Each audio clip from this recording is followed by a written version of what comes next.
Bonjour à toutes et à tous, bienvenue sur KTV et Kwezi FM le 106.9 pour un temps de parole en direct à la radio et à la télévision aujourd'hui.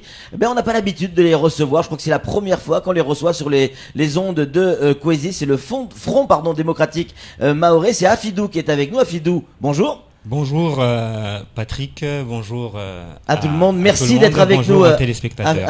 Ali, merci d'être avec nous, d'avoir accepté notre invitation. Alors si on s'est permis de vous inviter, c'est pour essayer de décortiquer ensemble ce courrier que vous avez envoyé, on va y revenir dans quelques instants, mais petit rappel historique, le Front démocratique mahorais ne date pas d'aujourd'hui.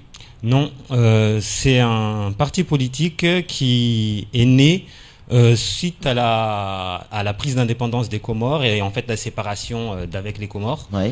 C'est un parti politique qui était beaucoup actif à Mayotte pendant les années 70-80, qui s'est essoufflé ces dernières années, mais qui reprend du poil de la bête vu la situation politico-sociale à Mayotte aujourd'hui. Donc on est bien d'accord, le Front démocratique mahorais est pour le retour de Mayotte dans le giron comorien, ce que, a priori, beaucoup ici ne partagent pas. Ça, vous le savez, vous avez pu en discuter à droite et à gauche. Est-ce que le Front démocratique mahorais, aujourd'hui, vous dites qu'il est en train de retrouver un second souffle, est-ce que ça vient du fait qu'il y a une certaine désillusion du département aujourd'hui, notamment sur les impôts ?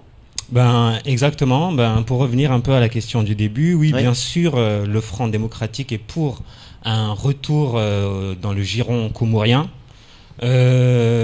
Aujourd'hui, avec la départementalisation, le changement institutionnel et tous les changements que ça apporte, il y a quand même certaines évidences qui jaillissent aux yeux de tous les Mahorais. Nous, par exemple, pendant très longtemps, on a toujours appelé à faire attention à la départementalisation, on a été contre de toute façon. Et aujourd'hui, il y a le retour du bâton, c'est-à-dire avec la taxe foncière. Tout le monde se gratte la tête en se disant, en fait, on s'est embarqué dans quelque chose que les élus ne nous ont pas expliqué. En fait, nous n'avons pas bien saisi les enjeux. Et pourtant, le Front démocratique l'a crié depuis toujours, depuis longtemps, depuis bien avant la départementalisation. Nous nous sommes bien exprimés là-dessus, nous nous sommes bien fait comprendre. Mais bon, jusque-là, non, pourquoi retourner aux Comores ? Mais aujourd'hui, avec ce qui est en train de se passer, l'arrivée de ces taxes et des impôts, les gens commencent à se dire ils avaient peut-être raison. Oui, voilà. Mais en même temps, est-ce que là, vous n'êtes pas en train de surfer sur, j'allais dire, le petit problème, le problème que l'on connaît aujourd'hui, effectivement, les impôts, il va falloir s'y mettre. Un département français, on paye aussi des impôts. Est-ce que pour vous, vous n'êtes pas en train de surfer là-dessus, sur l'énervement de certains qui se retrouvent avec des feuilles d'impôts importantes ? Surfer, non. Surfer, pas du tout, parce que comme je vous ai dit, c'est un discours que nous tenons depuis longtemps. Ouais. Le FD est quand même l'un des seuls partis à Mayotte qui n'a jamais retourné sa veste. Nous avons eu un discours et on l'a tenu jusqu'aujourd'hui, pendant plus de 30 ans.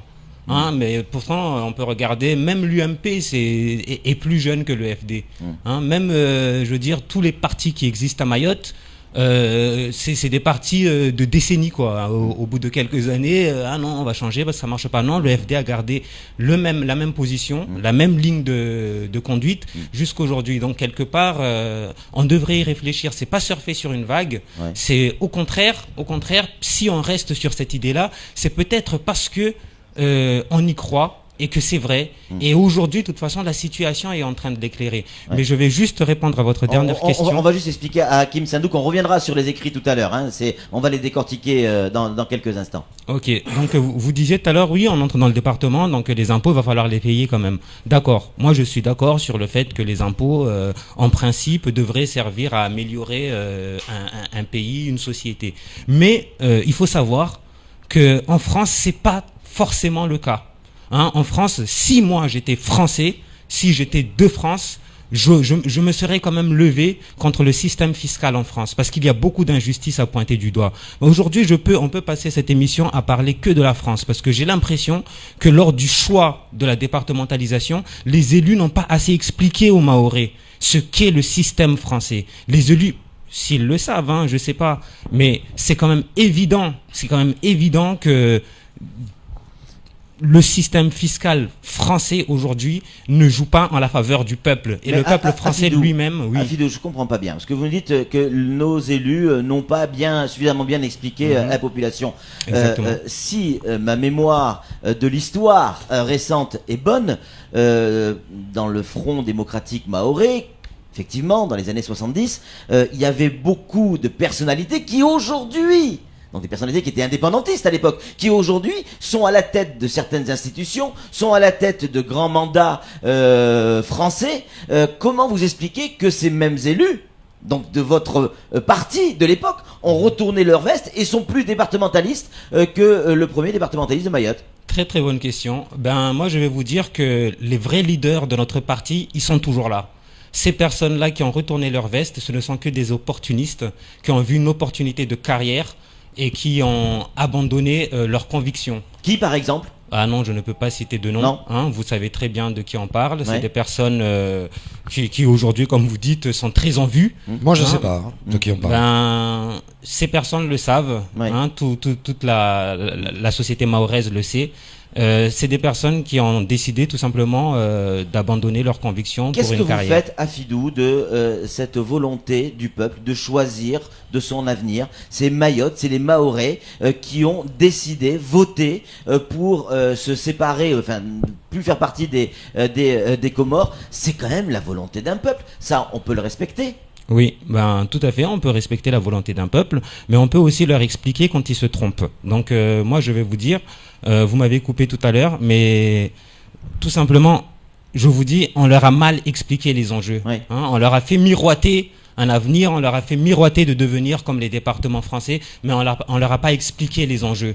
Hein, parce que là, ce qui nous amène aujourd'hui sur ce plateau, c'est la taxe foncière, mais la taxe foncière, ça vient avec beaucoup de choses, un packaging fiscal que les Mahorais n'ont pas compris, à qui on leur a pas suffisamment expliqué à quoi servent ces impôts. Et donc, juste, avant que vous passiez à la question suivante, juste, il faut savoir qu'en France, aujourd'hui, 100% de l'impôt sur le revenu revient à régler la dette, à payer la dette. Les impôts sur le revenu ne servent pas, comme on nous l'explique tous les jours, à entretenir les infrastructures ou pour les services de santé. Non, aujourd'hui, à l'heure où on parle, tous les impôts récoltés vont à la dette, la dette financière. Je vous le dis, 100% de l'impôt sur le revenu aujourd'hui part dans la dette. Une dette que les Mahorais n'ont pas générée. Ils n'ont pas généré, et même pas le français. Parce que c'est pour ça que je dis ça. Ça, c'est le système français. Les Français, le peuple français n'a pas choisi ça. Ce sont les Pompidou. Hein, c'est Pompidou, lors de son mandat, qui avait signé ça. Et jusqu'aujourd'hui, tous les élus sont complices. Monsieur Hollande nous a dit avant son mandat que son ennemi, c'est la finance. Et il doit le savoir, ça. Il doit savoir la dette que la France doit à la finance. Mais qu'est-ce qu'il a fait? Est-ce qu'il l'a remis en cause? Non, parce qu'ils sont complices. Tous ces dirigeants sont complices. Sauf le peuple. Le peuple ne sait pas. Le peuple français lui-même se fait rouler dans la farine. Et nous, les Mahorais, on veut rentrer dans ce... Une question de Samuel Bocher, qui est le rédacteur en chef de France Mayotte Matin. Question toute simple. Où avez-vous étudié? J'avais étudié à Madagascar. Puis en France, j'ai terminé mes études en Guyane. Vous avez conscience que ce sont les impôts des Français, c'est la solidarité nationale qui a fait que vous avez pu étudier tout de même?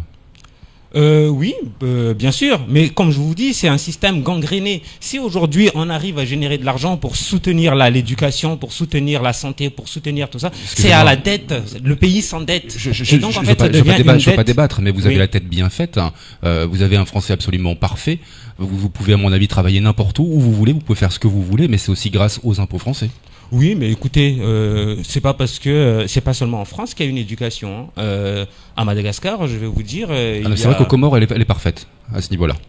Mais les Comores, ça va faire un autre débat. Mais les Comores, c'est un pays qui a été tué dans l'œuf par la République française et par la bande à Monsieur Denard. Alors, on va pas rentrer dans ce débat. On aura l'occasion d'y revenir. Mais c'est intéressant, évidemment. Est-ce que aujourd'hui, vous avez le sentiment que votre parti politique a des soutiens ici à Mayotte? En clair, est-ce que maintenant qu'il y a cette gêne au niveau de la fiscalisation, est-ce qu'il y a plus d'adhérents à votre parti ou ça ne décolle pas? Si, effectivement, ces dernières semaines, surtout, nous avons beaucoup de sollicitations. Il y a notre président qui est intervenu hier sur Mayotte Première. Je ne sais pas si je peux citer. Bien sûr. Et après son intervention, nous avons reçu plusieurs appels, des soutiens de toutes parts, de toute la couche de la société, des dirigeants dont on parlait tout à l'heure justement, jusqu'aux petits Mahorais. C'est-à-dire que des gens qui aujourd'hui sont en poste vous appellent pour vous soutenir. Ben c'est pour ça, je vous le dis, ces personnes, ce sont des opportunistes. Ils sont ils sont au courant, ils sont au fait de nos idées et de notre conviction, de notre ligne de conduite. Ils le savent très bien. Donc quand on le dit, ils se félicitent quand même derrière. Ah, mais c'est très bien, oui, vous avez eu le courage de le dire. Mais eux, ils ont fait un autre choix, la carrière, l'argent. Sam, sous forme de conclusion. La démocratie, en tout cas la démocratie française, c'est pouvoir participer à la vie d'un pays. Pourquoi le Front démocratique mahorais ne s'est jamais présenté à un scrutin à Mayotte? En fait, moi, je considère que participer à un scrutin à Mayotte, c'est valider la présence de l'institution française à Mayotte. Or, le Front démocratique est fondamentalement contre la présence française, qui n'est pas reconnue d'ailleurs par les Nations Unies. Nous sommes contre la présence française. Donc toutes ces élections-là, pour nous, ne sont que des mascarades, ne sont que des montages. Donc le Front démocratique ne peut pas jouer à ce jeu. Nous ne participons pas à cela. En tout cas, merci, ça va vite, 12 minutes 30, merci. Vous aurez l'occasion d'y revenir, on reçoit pas mal de SMS, il y a beaucoup de questions. On organisera, si vous êtes d'accord, un jour un débat beaucoup plus long, d'1 heure, où on pourra revenir là-dessus. Et parmi les questions, c'est pourquoi vous invitez le Front démocratique mahorais sur vos antennes? Parce que c'est le rôle d'un média, tout simplement, d'inviter tous les courants de pensée. C'est dans notre obligation, la convention que l'on a avec le CSA, pour entendre tout le monde, tous ceux qui ont quelque chose à dire. En tout cas, merci d'être venu. Merci à vous. On aura l'occasion d'en reparler, c'est tout pour ce temps de parole. Tout de suite, la suite de nos programmes.